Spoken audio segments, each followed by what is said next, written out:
Joining us now is S4 Capital founder and executive chairman, Sir Martin Sorrell. It's great to have you back on the program. Thank you for joining me. Good to be with you, Sarah.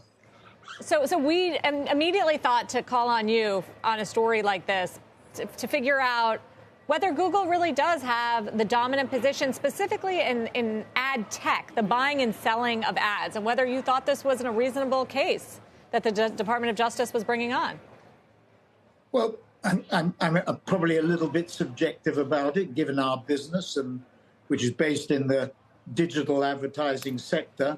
But I think it's a bit like shutting the stable door after the horse has bolted, in the sense that Google's position has market share position has eroded. There are a lot of competitors out there, Sarah, Meta, TikTok, and new entrants, Amazon, and new entrants like Apple and Microsoft. I mean, all of them are building formidable advertising presences. I mean, there are smaller platforms such as Snap, and no doubt we'll get into Twitter and as well, and what's happening there in Pinterest. But there's a significant amount of competition. I mean, the irony about this is that, 15 years or so ago, all the regulatory authorities gave approval for these deals that Google did.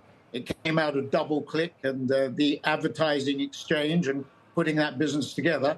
It's true they have a very significant position, but I don't think they've abused it to the extent that the regulatory authorities are suggesting.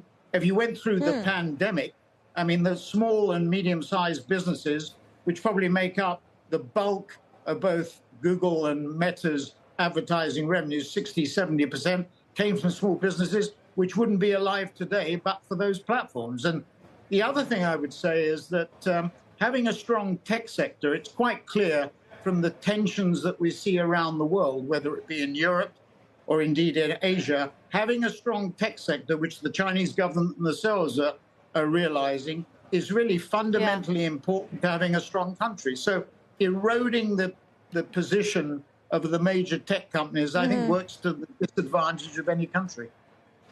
We had the Colorado Attorney General on the show yesterday, and I said that argument. I said, but there's Amazon, and it's growing its ad business faster than Google and Meta, and there's Meta, which is also a major player. And he said it's distinct from Meta. So Meta offering ads on its platform, he said, is distinct from a publisher who wants ads on its website, and those publishers need ad tools. He also said that Google has dominated ad tools or the ad tech market, and that's harmed competitors and consumers. I don't know. Does that make sense? Well, I think it's fashionable or politically, it's a bit like bashing China. It's politically acceptable or justified to bash tech companies. I mean, the searchlight has moved a little bit away from Meta and Facebook to Google and others, but it was fashionable about 6 months or 9 months ago to be blaming Facebook, I think unreasonably, for every social evil that occurred. So I think a lot of this is a reflection of the political climate. My own view would be that it will be hard for the Justice Department to push this through. We'll see what's happened. We've seen it before with, ironically, Microsoft and others over the years. This will take a long time to press, and the market situation will shift in time. I mean, you look at the growth of some of these platforms, such as TikTok.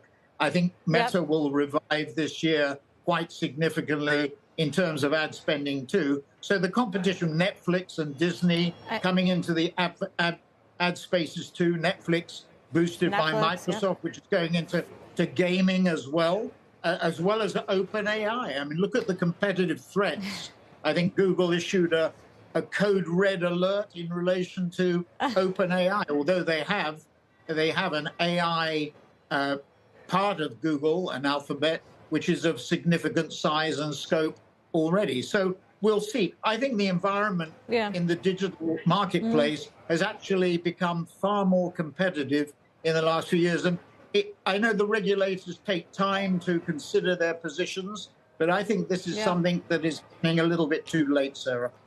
Okay, so I want to mention two of the competitors because they both are in the news in a big way. Right. Twitter, you mentioned. Okay, we spoke to you in, I don't know, October, November. You said don't bet against Musk, but let's wait and see because it's very volatile.